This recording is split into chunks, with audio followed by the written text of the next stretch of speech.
Alright, so I wanted to show you all the different exhaust modes in the 2021 GT500. There's the exhaust button down there, and basically all you do is on the dash there, they'll come up to all the modes: sport, track, quiet, normal, sport, and so on. So start at normal.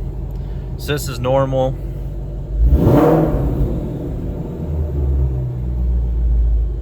And then we'll go to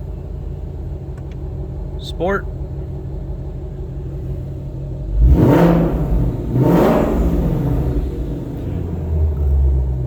And then track.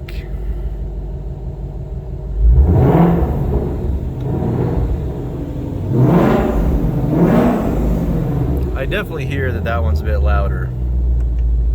And then quiet mode, stealth mode. And that's it.